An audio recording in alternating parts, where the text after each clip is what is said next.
in its development phase. So we will share you the final version of it. It's just to ensure that we do not miss out on any services, or is to ensure that we have the right, access to the services, and the eligibility is clearly mentioned into it. So the flowchart is still in development, but it will give you an overview of the current service structure within the area. So to begin with, the behavioral oversight and the risk management services, which are the tier 2 services, local authority leads. Patsy is our public health principal who leads on children and young people services. Will run through the slides for Northamptonshire, and Emily is going to run through the slides she's from West as a practitioner, and she will talk through the West Northamptonshire services. So you can have an overview of both services from local authority. Then Emily, I'm guessing no, the Kerry Pearson is going to talk to the children's weight management specialist for NHFT. She'll talk to the NHFT service provision. The digital weight management program, Sarah Carter is going to quickly talk through it. And the physical literacy and compassionate approach, that's going to be, Patsy is going to cover that for you, as Steph is not, unfortunately could not attend. We'll have a quick discussion at the end, and the Q&A sessions is there just to, if you have any questions to ask us. These are this is the current eligibility criteria for all the services, and I'm not going to go into the details of this because from everyone presents, you will see these eligibility criteria mentioned within that too. So it will be a repeat of the eligibility criteria. But as you can see, this is something that will be shared with you, and you can refer your patients accordingly to the right appropriate service that is suitable for your patient. The flow chart or the referral pathway that I was talking about, this is to give you an understanding of how the services will be. So what would happen if a patient is seen, and how you would refer the patient to the right services that are available within your area.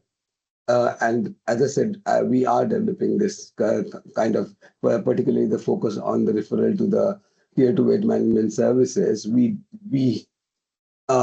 have people from those who have hypertension can also access this service. So we want to ensure that we are not getting anything wrong in this flowchart, and hence we are working with our ICB colleagues to ensure that this is the right flowchart to circulate it with you all. But as you can see, this does provide you an overview of the weight management services within the area. I'm now going to hand over to Patsy, who is our public health principal, as I said, and she's going to talk you through the tier 2 weight management current provision within Northamptonshire. Patsy, do you want to present the slides, or do you want me to present them? That's here.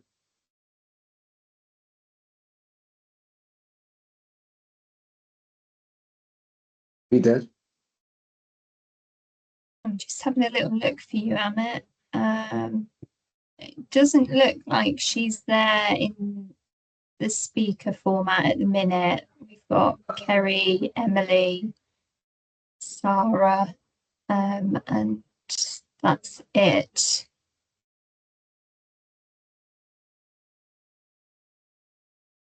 Okay. Peter, you have your hand up.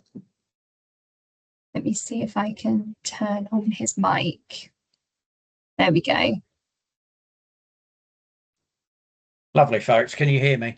Apologies. Yes. A couple of things, Peter, have slightly gone wrong. Ahmed, if you could carry on sharing the slides, that'd be brilliant. As for some reason, it doesn't seem to want to let me do it. Also, Patsy has asked somebody to resend the meeting link, so it may be there's a bit of an issue with that. I've resent it, Peter. She should have it by now. Thank you, Craig. Well, she certainly knows that she should be with us shortly, I would hope. Perhaps, Hamid, if it's okay, perhaps skip on to either Sarah or Emily until Patsy can join us. Yeah, that's fine. I can talk through a few slides, Peter, if that helps. Amit, I think Patsy's here. Sorry to interrupt you. I think Patsy's here. Yeah. Yeah, but I don't think she's got speaker rights, Craig. Could you just turn on her speaker rights? I'm just seeing if I can. Just trying to find her in the chat. And then yeah, me too.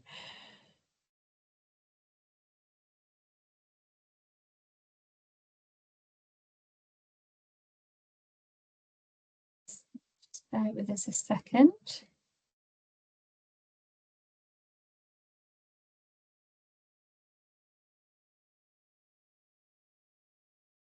There we go. That's it, sorted. Perfect. Thank you. Perfect. Yes, I'm here. I've been saying I've been here for a long time, but nobody can hear me. Amit, do you want to carry on, or do you want me to take over? I can share the slides, Patsy. You can carry on. Okay, thank you. So this slide is showing you our adult weight management slides for our tier 2, and we're currently going through our recommissioning of services. So the current provision that's in place, that it says here until 31st of March, we have Grow Health, which it gives you the detail of what that is there, free digital weight management program, personalized support, nutrition, activity, sleep, mental well-being, coaching, and flexible, and it's flexible in its format. Then we have a Living Well Taking Control program, which is a 12-week weight management program, offers practical advice, and it's delivered via group-based session or online. So that's what we currently have for now. Until 2027. From the 1st of April 2027, there'll be a new service, and that is what's currently being commissioned. Do you want to go to the next slide, please?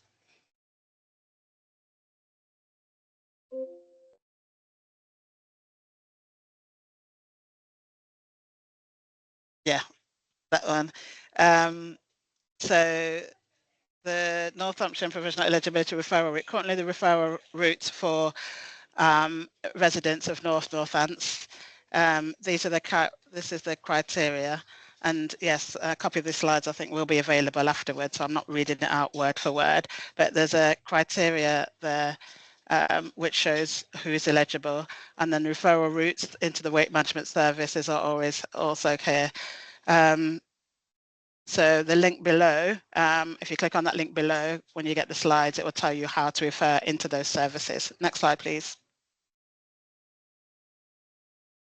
NHS health checks. Amit, are you talking health checks? Okay. That's fine, but yeah, I'll talk to this. You all must be aware of NHS health checks, and we have this as a so currently there's a commissioning activity for our providers. We have the primary provision is via GP providers, but we also have some community pharmacies, that couple of community pharmacies that deliver NHS health checks, and we also have community outreach provision.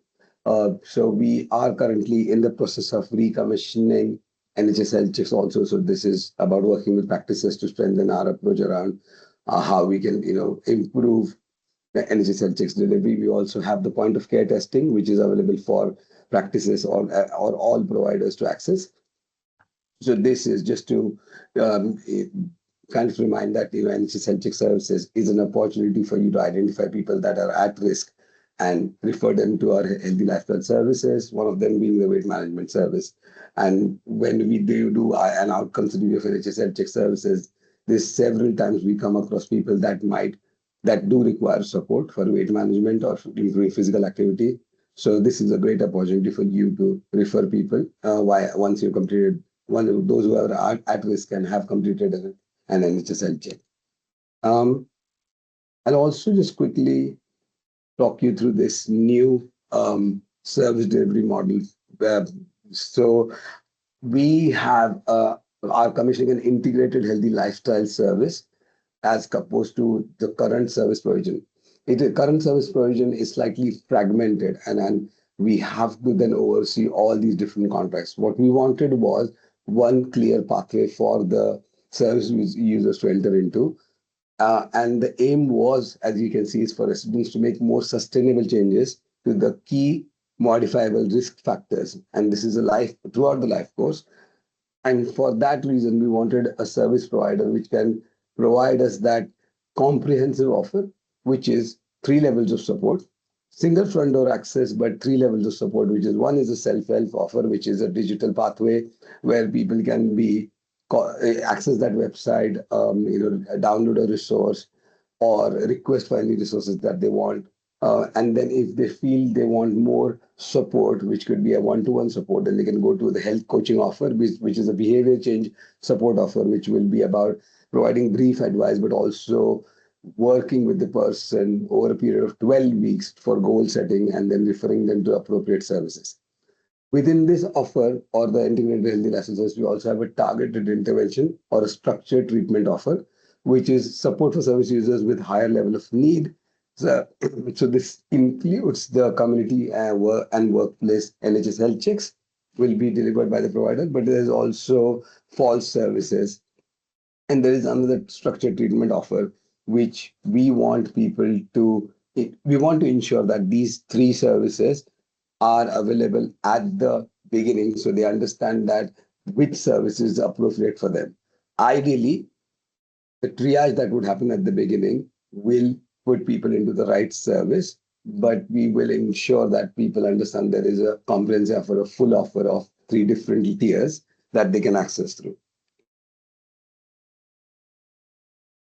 This is our model. This is the final model, so I can share that with you now. We are currently in the process of, so the tender is live now. And this is how we expect this model to work. If you see at the access routes and referral sources, it tells you about there's NHS primary care. You can refer via the NHS health checks into the lifestyle services. They have self-referrals and other services that we commission, like stop smoking services, and also refer into this. There is the triage and navigation offer, and what we have got feedback from our engagement session with stakeholders is that this is the kind of the section or the process that we want to strengthen. So we are going to ensure that the provider has a really good triage and navigation process. And then you can see there is the self-help offer, the health coaching model, and the targeted interventions, which is strengthen balance eating and going for good health, and NHS health checks. So that's our new model that will be active from April 2027. But currently we have what we have mentioned about the Grow Health, which is a digital program for the same period. And then there is the tier 2 weight management service, which is in person in group sessions. I'll hand you over back to Patsy so she can talk to this.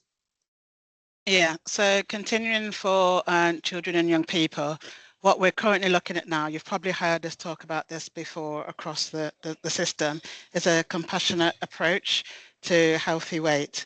So in North Northants, with this we're exploring, so it's an alternative approach to weight management. And what we're looking at is doing things slightly differently, because what we've, oh, someone's changed the slide. Yeah. So what we've identified as the rationale and reason for doing this is there's a limited impact of weight-focused interventions. So we've done some research, lots of research, and the information out there, the evidence is telling us that the typical services that we had before is not effective.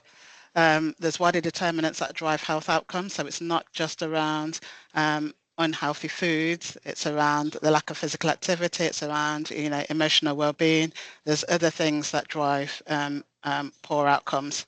The importance of well-being and body image is important, because if people don't feel good about their body, then it has an impact on their mental health, which has an impact on the foods they eat and the nutrition levels that they take in. And then the harms of weight stigma. So we know stigma is attached to unhealthy weight, and again, that can have a mental effect on people. So these are the reasons why we're looking at a different approach. Next slide, please. So we're at the beginning, so we're starting the shift for the new compassionate model.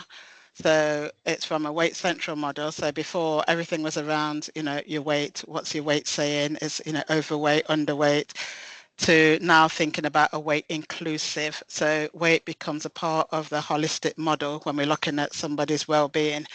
And as I was saying before, if we think about, people's emotional well-being, if they're in a good place mentally, they're more likely to eat nutritious foods, they're more likely to be physically active or move more likely to socialize and those kind of things. So we want to move from just thinking about weight only to weight being a part of a whole holistic model. We're also thinking about health at any size, because we do know there's an obese epidemic, but also we know that we want to ensure people are healthy at any size. So whatever size they are, we want to make sure that we are thinking about their overall well-being. So it's not just a focus on those who are obese, but even those that are underweight, we need to think about, you know, their health as well. So focus on behaviours and well-being. Again, thinking about how do we encourage people to be more, to enjoy what they're doing. If they enjoy what they're doing, they're more likely to stick to those behaviours, and in turn that will improve their well-being. And critically, it's about being non-judgmental and inclusive in their care. So as professionals, we need to be not judgmental about when we see somebody walk through the door, because we know there is, you know, situation, scenarios, trauma, all of these kind of things that can impact on how people are. So we need to think about ourselves as professionals not being judgmental, and think about being inclusive in the care that we provide. Okay, next slide, please. So our implications and next steps, and this is from a children's perspective, but actually we are thinking about how we integrate this model, you know, in the future with adult services, which Amit just talked about. So the things that we're really working on at the minute is reframing services and the language that we use. So services that are already out there delivering weight services for children is thinking about how do we begin to embed some of the principles of what we're talking about, the holistic approach. And language is a key thing. So the language we use can really be detrimental to people who we want to engage and bring along in this process with us. So we are working around getting a common language that we all use across the system when we're working with residents and patients. Workforce training and culture change. So I'll talk a bit about this later. We're doing some training with a company called Equity Training, and they're really getting to grips with how we can train up our workforce so they really understand this and then can embed it in their practice. We're on a journey. It's going to take time to do this. So we're looking for positive shift in attitudes, and which will come with the training. And we want to develop principles and long-term plans. So we recognise this is not going to be done overnight, but we're at the beginning of where we need to go. And one of the reasons we're here talking to you today is bringing you along on this journey with us. And then we are progressing the weight inclusive, compassionate approach across adults and children, like I said. So yeah, next slide, please. And so this slide just gives you a bit more detail about what the compassionate approach looks like. I'm not going to read it, but you'll have it in the pack. It's just reinforcing what I've said already. So these are the kind of recommendations, and this is what we're working towards. Okay, next slide, please. So moving on to physical literacy then. So this is our consensus statement. So within Northamptonshire, there's 3 organisations: North Northants Council, West North Council, NSport, and NHFT actually. So there's four partners in this, and we are really looking at what the consensus statement is and how we apply it locally. So the consensus statement is come from Sport England, and really the key thing that it's saying is that we need to work with children, young people, so they enjoy physical movement. That's really what it's about. So it says, what is physical literacy? And you've probably heard physical literacy term before, but now the new meaning is that it's defined as our relationship with movement, physical activity throughout life. So we're starting focusing on children, young people, but actually this absolutely runs across adults as well. Because if you think about your own personal situations, if you enjoy the movements that you're doing, you're more likely to continue them throughout the rest of your life. So we're starting at the beginning here with children, but this consensus statement applies right across the life course. Next slide, please.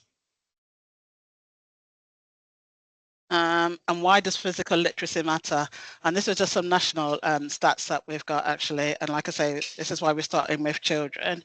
So as you can see there, 47% of our children are meeting the Chief Medical Officer's guidelines. That means there's over 50% that are not. Of these children, 30% do less than the average 30 minutes of activity a day. 1 in 5 children will experience mental health issues. 19% of children have 2 characteristics of inequality, and we know inequalities means that children are less likely to engage in anything that's on offer to them. And 49% of children strongly agree that they have a positive relationship with activity. So again, 49% agree, which means that there's just over 50% that don't have a strong relationship with activity. So these are the reasons why we really do need to do more to engage our children in movement and physical activity. They need to enjoy it. If they enjoy it, they're likely to continue it. And if they continue it, it will give them better outcomes. Next slide, please.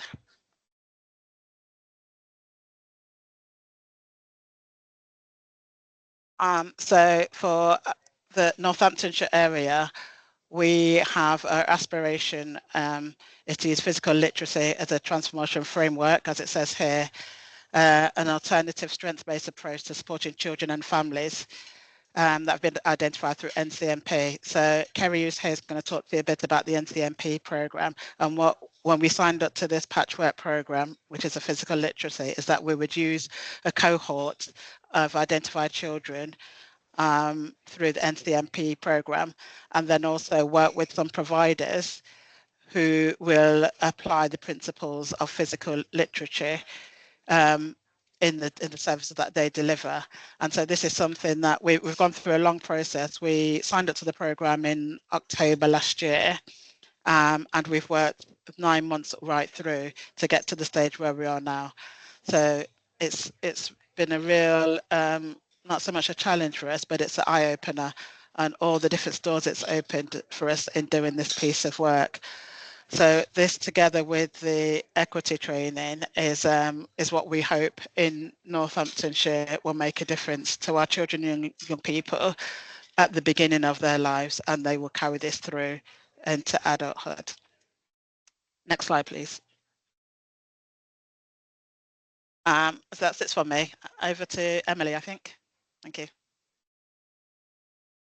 Thanks, Patsy. I'm Emily Cox, so I'm the public health practitioner for children.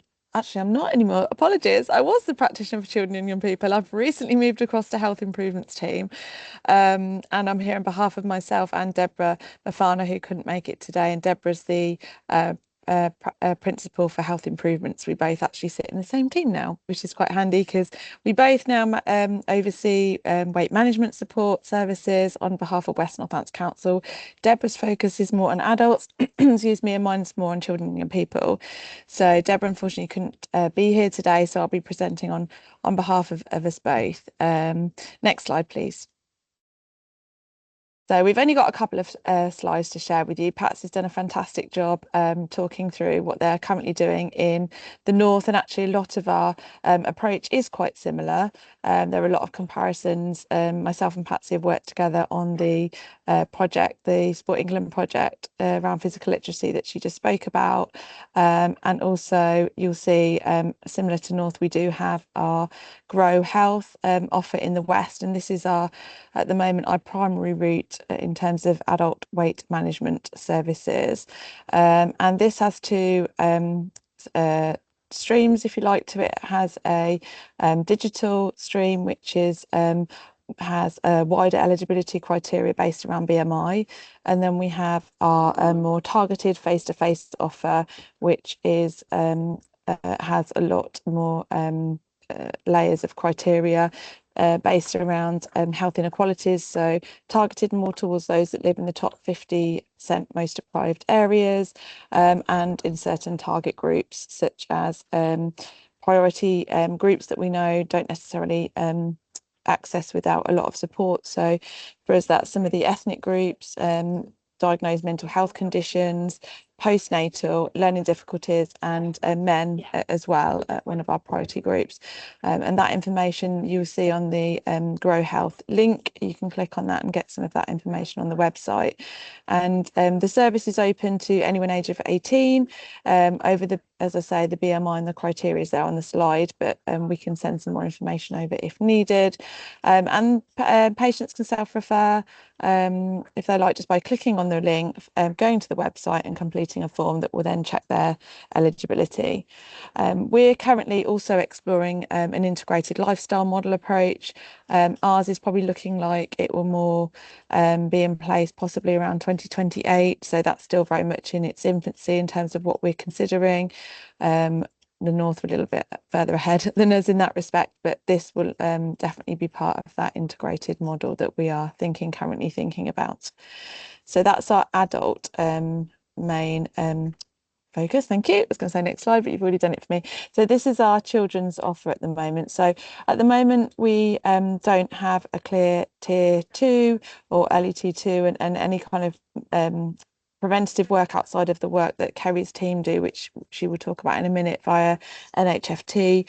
So for us, we've taken some time to speak to our local communities, to do some consultation with local families across the whole age range. We spoke to children in early years, we spoke to and families, we spoke to children in primary school and secondary school.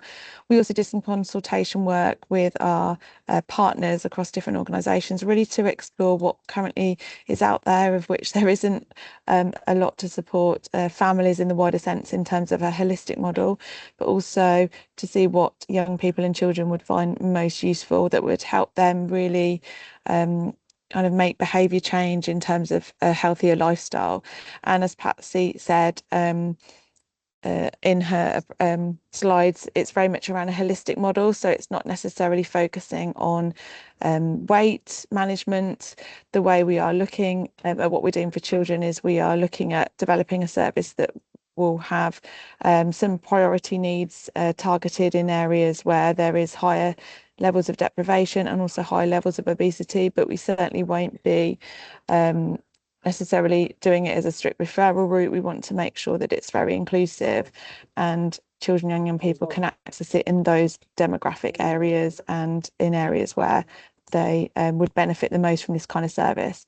So the research that we've done, as I say, through speaking to our local communities and also wider research nationally, is that we're looking at development of a more interactive family-based programme that will run probably in schools or local community settings, that families will have the opportunity to come together. We know what works is if we involve children and parents together and carers, and hopefully bring them together to learn about nutrition a little bit more in a very interactive way, to work together to cook and share food, and also have opportunities to be physically active, and that might be within the session, but it might be giving them some support to access local services or some awareness of what actually is out there in terms of perhaps green spaces around them or other leisure facilities that perhaps they aren't aware of or might have struggled to access.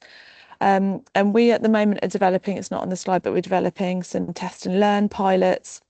That's very much in its developmental phase. We're reaching out to schools at the moment to see whether we can develop a small amount of test and learn projects in local schools to do this. But what our ultimate aim is to procure a service from hopefully in place by next year to look at how we support families to develop these kind of skills and really empower them to make the changes to work towards a more healthier lifestyle habits and are able to sustain those.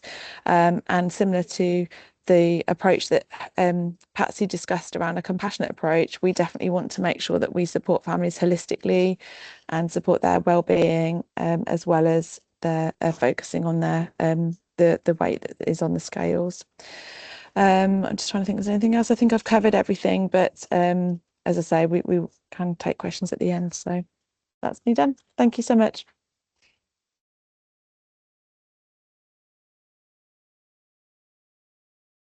Hi, I'm Sarah Carter. I'm the project manager. I'm one of the project managers in the long-term conditions and prevention team at NHS England Midlands. So I'm just going to tell you a little bit about the digital weight management programme. It's part of the 10-year health plan, and there's an ambition to make 250,000 referrals to DWMP a year by March 2029. It's available via all general practices in England, and it's delivered over 12 consecutive weeks. There's the option to participate via an app or a web-based platform, and the focus is on individuals changing their behaviours and lifestyle interventions. The patient's able to choose a weight management plan to help develop healthier eating habits, be more active and lose weight. Each of the plans provides recipes and nutrition support, wellbeing support, tips for activity levels, and it's provided at no cost to local systems. Next slide, please. So any member of the general practice healthcare team who has access to ERS can make a direct referral, and we've got a DWMP healthcare professionals toolkit as well. The eligibility criteria for patients is that they've got to be over the age of 18, have a BMI of 30 plus, which is adjusted to 27.5 for people from Black, Asian and ethnic minority backgrounds, and have a diagnosis of type 1 or type 2 diabetes, hypertension or both. In terms of ineligible referrals, these would be moderate or severe frailty, a person's pregnant, they have an active eating disorder, they've had bariatric surgery in the last 2 years, and where the programme poses risk of harm. Next slide, please. The programme triages people based on the likelihood of non-completion of the programme. So this is based on the data from the NHS Diabetes Prevention Programme. And the aim is to ensure that those least likely to complete the programme are offered a higher level of intervention and support. So there's 3 different levels. There's digital only, the digital with 50 minutes of personalised coaching, and the 3rd level is digital with 100 minutes of tailored personalised coaching. Next slide, please. This slide shows the patient journey. It facilitates and supports service user choice. The service user receives a text message 2 days after referral, and their chosen provider contacts them within 7 to 10 days after selection. Next slide, please. So this slide has been put in. If you've got any queries on this, if you can put them in the chat and we'll come back to you. And if I can have the next slide, please. And we do have a number of resources for colleagues, which are shown on this slide here. And that's me done. Thank you.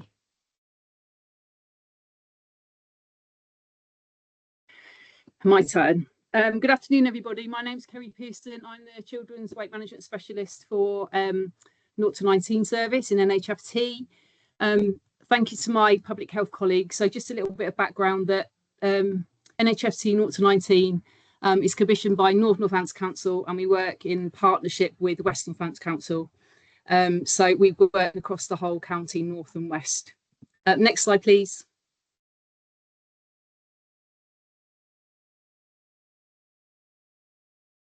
So what we do, I manage a very small team of healthy lifestyle advisors. I have 1 in the north and I have 2 in the west. So what my team do, we work with children and families on a one-to-one basis, mainly looking at healthy lifestyle, weight management, promoting physical activity and movement, healthy swaps. We were previously called a weight management team, but we found that engagement works much better as a healthy lifestyle team. And I think that's the way our language is changing across the system as well, looking at healthy lifestyle rather than just necessarily weight management, as Patsy and Emily were talking about. So we work with children across the life course. My team works with children when they start eating solids up to 19 years old. We're quite flexible, so we can go to school, we can do home visits, community settings, and our referrals come from many different avenues. So schools, you guys as GPs, paediatricians, we can self-referral. We've got a 0 to 19 admin hub where parents can call in if they want support, and many other health professionals. Next slide, please. I I would have thought most of you had heard about the National Childhood Measurement Programme. So I lead on that within Northamptonshire across North and West. If you're not aware of NCMP, it's when we weigh and measure children in reception year in year 6. Parents do have the option to opt out if they don't want their children to be screened. So the data contributes to national guidelines, as I've put on the slide, around funding and how children are going nationally. But more importantly, on the local level, we have the data to offer support to families that need and want it around healthy lifestyle choices. And obviously we can make those crucial referrals if needed through our pathways as well. So the way the programme works is our school nurse assistants will visit schools. So we have 100% engagement across North and West Northamptonshire.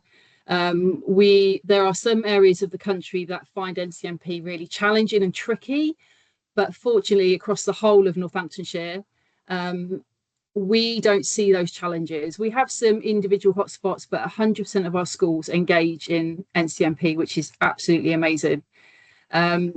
We do have opt-outs from parents for many different reasons, and that's totally their choice. But on the whole, NCMP in the county is really positive, or both counties, sorry, we're not one county anymore, both counties are really positive. So when we screen the children, if the children are out of the healthy weight range, and I'll just touch on language a little bit later on, we telephone those parents, so they will receive a call from us to discuss their children's growth and general health as well. Being a 0 to 19 team, we can have those holistic conversations about continence, about sleep, all of those other things. And then they will receive a letter from us with signposting to local and national websites, guidelines. And hopefully we will have some other offers for them in the next couple of years from North and West Northamptonshire. Currently, my little team are the only, I suppose, tier 2 option for families at the moment, but it's great that they're going to have a lot more choice. So if you live in the North and West, there will be other programs, initiatives, lots of other things running that we can signpost and offer out to our parents as well. It's not just like an NHS service that they need to be offered. And I think it's amazing that I'm here today, because I really want to put a shout out to all of you to help us to have those really challenging conversations with parents. I have them every day, and it's, it is really tricky. I totally appreciate that. But we're finding that some of our parents have taken children to GPs, to practice nurses, with other needs, with other health needs, or indeed, weight management concerns. And I'm going to say often, it's very difficult, or we're not seeing that those conversations are being had with you guys as GPs or nurse practitioners. So it's very tricky for us to then contradict or have that conversation with parents. I'm just picking one case study I've had recently. We had a 4-year-old, a 38.5 kilo 4-year-old, so 6 stone, depending how old you are. And he'd recently been to see the practice nurse regarding an asthma check. She did his height and weight, and there was no information on that record around having a conversation with a parent. The child is clearly very overweight, into the obese category. And I appreciate that you probably wouldn't want to have that conversation with the child around, but you could potentially show that parent growth charts and say, look, this is where your child is a healthy range. Actually, this is where they are now. This child is clearly not even on our chart. Or it might be a conversation to have at a different time. But I think if we can all be having that conversation, and it's not necessarily always about weight, as Patsy was saying, compassionate approach, it is around holistically. But when we're talking about children, when we're seeing 38 kilogram 4-year-olds, there's clearly something not going well for that family. So we really want to support them. So I think that's my key aim today, is just putting a shout out to please have those conversations, or if if you're finding it difficult, or your colleagues or practices are finding it difficult how to have those conversations or open up those conversations, then please let me know and we can support you with that, because it is, I understand it is really tricky. So thank you for that. Next slide, please. So I'm sure nearly all of you know this. I'm just putting this out here. You will get the slides around children's BMI categories, because they are very different to adults. And we have had experience of children being compared to adult BMI categories, which is obviously very different. So these slides will be sent out to you. So just a little bit of information. Apologies if you all know this inside and out. And we have kind of changed our language a little bit. So when we do contact parents after NCMP and we screen their children, we talk about above the expected weight range, or growing as expected, or below the expected weight range. A lot of work's been done nationally around, with focus groups with parents, with professionals, around how can we engage our families to talk about this. And I think when we used to talk about, you know, child obesity, and it is a disease, I absolutely appreciate that. So at some point we do have to talk in those terms. But when we're talking with children and families, you know, above the expected weight range, and this is the information that goes out on our results letters to parents as well. So they are very user friendly, but still having that key information on there. And on those letters that go out to parents, my name is on there as well, and my contact details. So they do have a person and a contact point, which I think is really important, rather than just a website. So my name luckily is on there, and that's why I have very interesting conversations. But actually it's just having those in the right way. And once you've explained it to a parent that we're not judging, it's all around just, you know, the interest of the children, and we're here to help. How can we help you? Hopefully most of them do end up really positive, which is good. Next slide, please. This is my last one.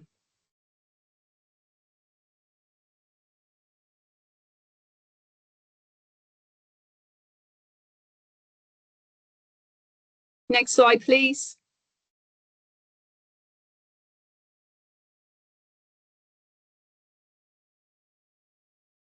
Not happening. This is the key slide. It was a referral pathway.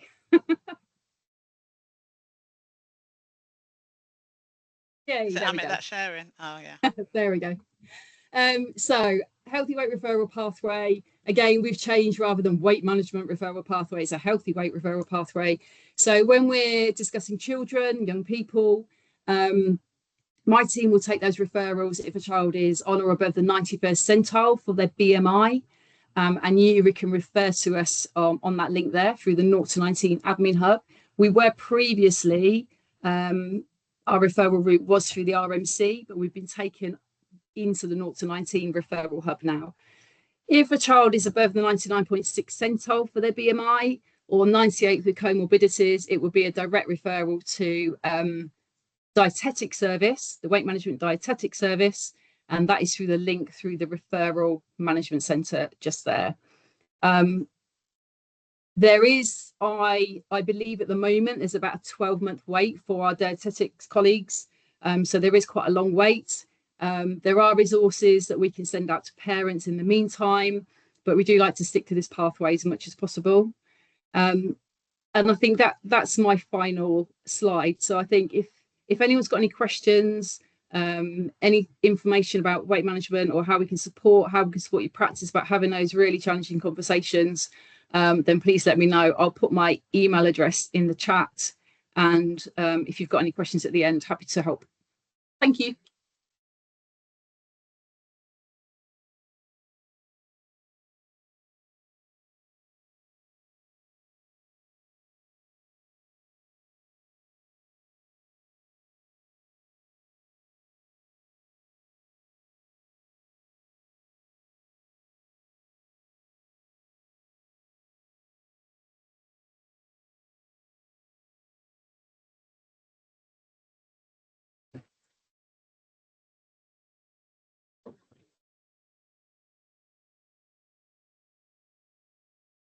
Amit, is that the end of the presentation?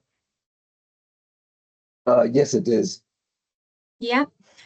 So I don't know if you all want to work through. I think there has been a couple of questions in the chat. I don't know if you've all got access to that. I can see. I think it's probably a couple for me. Carrie. I feel. Yeah. So Katie's asking, can you see a child who's overweight if they're waiting for dietetics? We would probably send, or we could offer some resources. We obviously appreciate there is a long wait for dietetics, but we do feel we need to stick to that pathway to show commissioning that there is a wait for this service. There are resources that if you email me, there are resources that we can send to parents to have a look through. But generally we wouldn't, depending, it is case by case. So if you want to let me know or have a discussion, I'm happy to do that. Is a referral to 0 to 19 team done by email? Once you get the slide, there's a link on there. So it's a referral form. So click on the link and it will come to a form and you just fill in all the gaps and it will whiz away and do its magic thing over to us.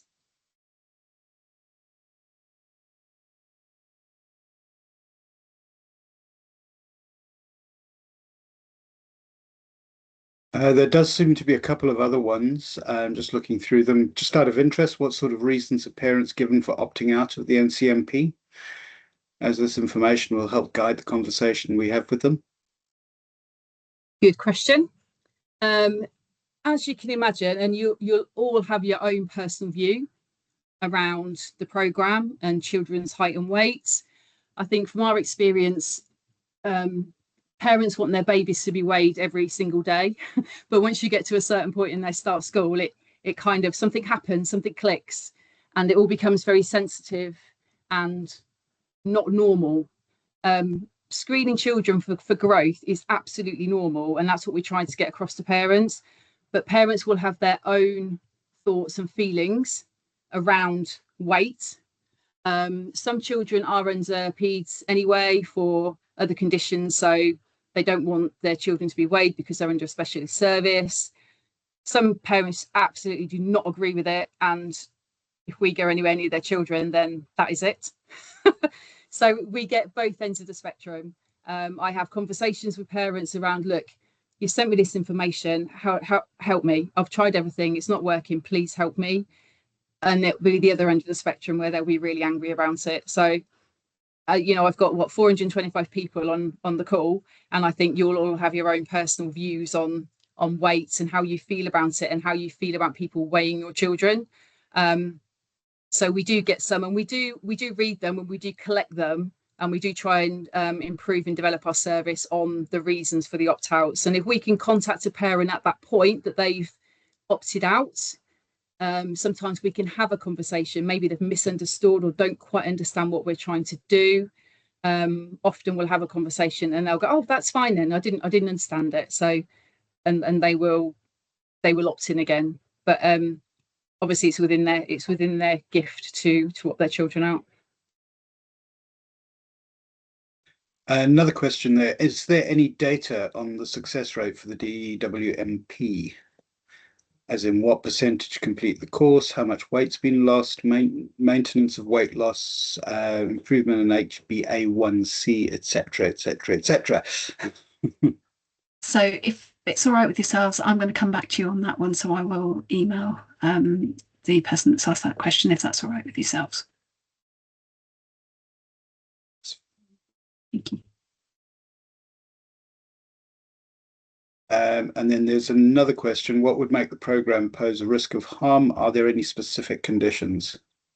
And again, I'm going to come back to the person that's asked the question, if that's all right. Thank you.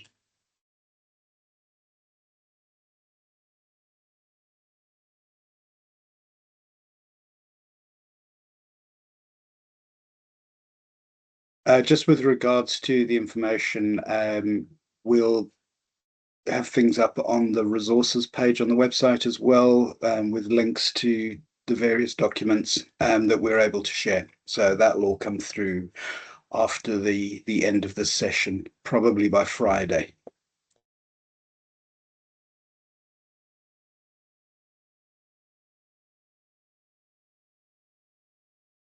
Yes, Patsy. Can I just make an announcement actually?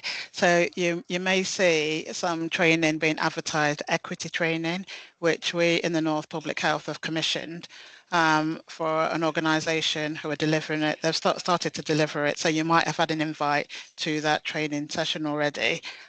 Please do have a look at it, and we really want to get you on board with this, because this is around supporting staff within the practice to have those conversations and to think about the holistic messages and how you have more awareness about that approach to then relate onto your patients. So Steph, who would have been here but is on leave, is kind of coordinating all of that, and we've started like in-house with public health, and now we're reaching out to our partners. So we really want to have everybody skilled up across the system on the principles of equity and the processes that we are using to try and make that shift from the traditional 12-week weight management programs to this holistic approach. So if you do see it, please do have a look at it, and if you've got any questions about it, then please come back to me and we can talk through it more.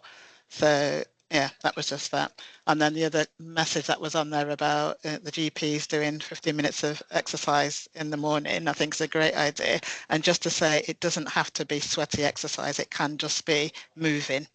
And this is a difference between physical literacy and physical activity. Physical literacy is about movement, getting people to move more throughout the day and enjoy what you're doing. So thank you. That was all. There's two other ones. One that's come through. We could previously offer known groups, for example, Slimming World. Are these services only privately funded now? I was just typing that in the chat. We in Northamptonshire, these are privately funded, but we do have some offers via our the tier 2 weight management services, the Living Well Taking Control, and the digital provider, which are which are good offers and can be accessed by the patients. So that it's not that is not there. It's just that currently, even for our new service, Living Well did not apply for the last commissioning cycle, so we could not award them a contract, and hence it's privately funded within the locality. But going forward, if they have applied and they'll offer those services, yes, we will be able to offer that service. But for now, our current providers do have some good offers for your patients. Super. And then this looks like it might be the last one, which is, what is the easiest way for GPs to signpost or refer? Do we just say go onto the 0 to 19 Northants County Council website for all? I'm not sure we've got a Northamptonshire County Council website anymore. But I'm just replying in the chat actually. So on the slides that will be sent out to you, it's got the 0 to 19 referral link. But I can also put in the chat our 0 to 19 admin hub number. So parents can phone in. There's a duty school nurse and a duty health visitor and other members of staff there that can answer any questions. If parents worried about their children's growth, weight, continence, sleep, anything, they can support with that. So I'll put that number in the chat. So that's the number that you would give to parents if they had any problems or if they wanted some advice. But for referrals from you guys as professionals, would be for the link that's on the slide to the 0 to 19 website. Hope that makes sense. Super. John, I've just seen your comment. No, we're not going to be funding for the exercise for 15 minutes in the morning. Then the question that you asked earlier that we obviously missed, how about the new QOF requirements for high BMI patients? It states within 3 months of the BMI recording, pharmacology therapy needs to be offered to get the full QOF points. How do we go about this, considering we don't offer pharmacological therapy in GP setups directly?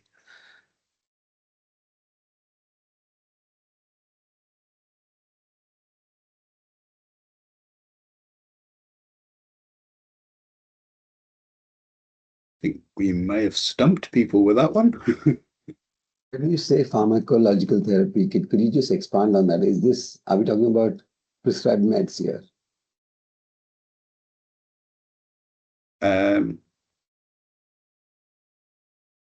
John, would you like me to put you on, allow your microphone?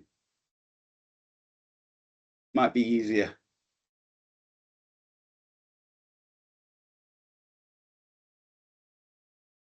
Fair enough.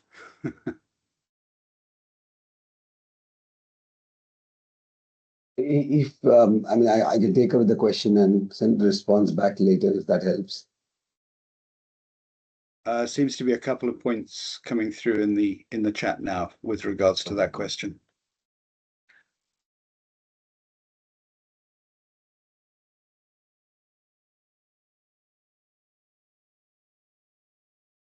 I think they were saying yes, medication.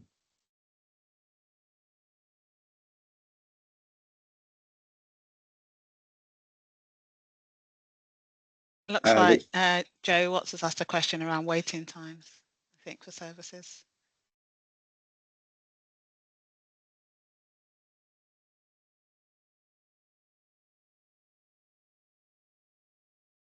No, I think it was just the comment was that you can set up System 1 protocol to do this when a high BMI is recorded, which is a fair point.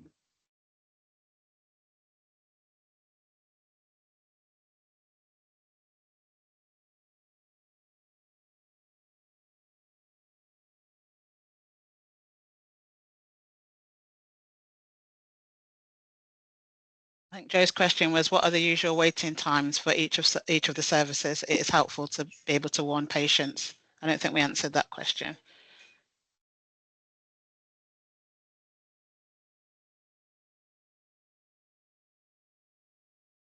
So, Kerry, do you have waiting times for your services?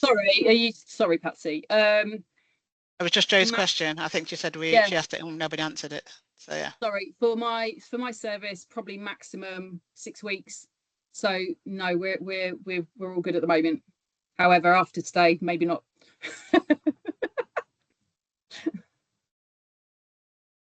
Shall I come in and talk for the West? I'm, as I say, I'm here to represent Deborah at the adult services, so I'm not entirely sure, but I've just pinged a message over to our commissioning team and I've got the response that there is 100% contact on referrals into the service within 24 hours. So when people complete the eligibility form, they will be contacted. I'm reliably informed within 24 hours, but she hasn't clarified whether there's a wait list in terms of face-to-face support. I would assume that the digital access would probably be not waitlisted, but I can always check and come back to you on that. So that's from a West perspective.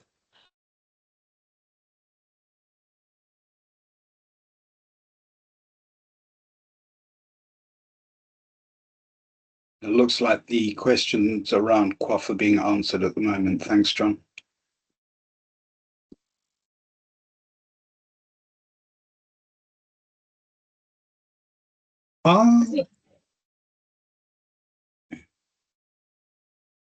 I think if there's not any more questions, Craig, I think we can wrap up and let everybody well, I was going to say enjoy the sunlight, but I think it's gone under the clouds, but at least get a cold drink.